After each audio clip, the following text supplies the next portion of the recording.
Сегодня 4-й день работы. Мы перекрыли топочную дверку. Сделали вот такие клины декоративные.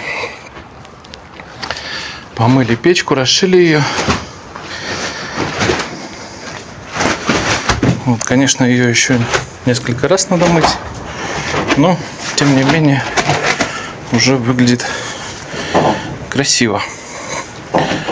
Сделали 15 рядов на сегодняшний день и начали потихоньку выводить топливник. Делаем вот такие прогары с одной и с другой стороны. Один колпак будет потом разделен на два и два подъемных канала. Вот такая вот печка. С этой стороны прочистные дверки. Вот иногда заказчики, когда ты печку ложишь, а печная кладка она грязная, потому что печники стараются глиной полностью кирпич намазать, полностью поверхность намазать, то есть глины довольно много, и кладка такая грязная, и печь грязная. И заказчики смотрят и думают: вау, что моя печка такая будет некрасивая, так и останется.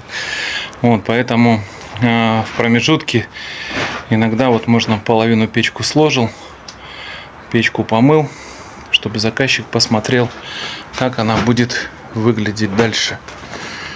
То есть в конечном итоге, как она будет выглядеть.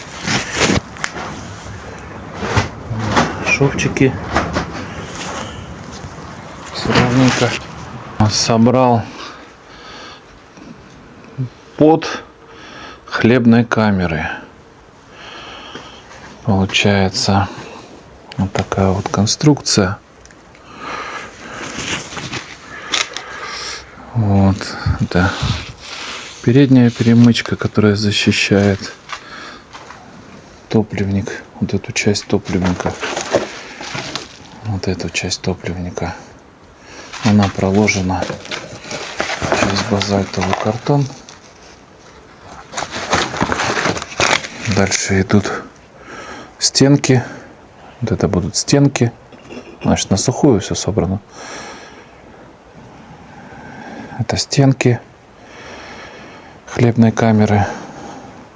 Так, вот это вот перемычка. Перемычка. Так называемый катализатор. Он будет просто вставляться на сухую и будет просто лежать на сухую.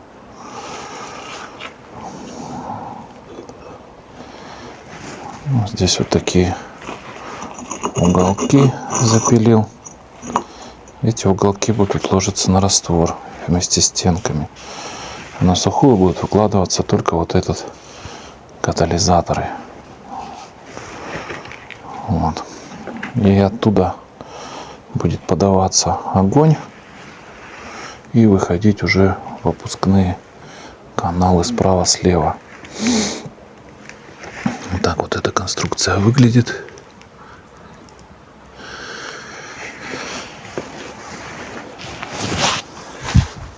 Продолжаем ложить каминопечь с хлебной камерой.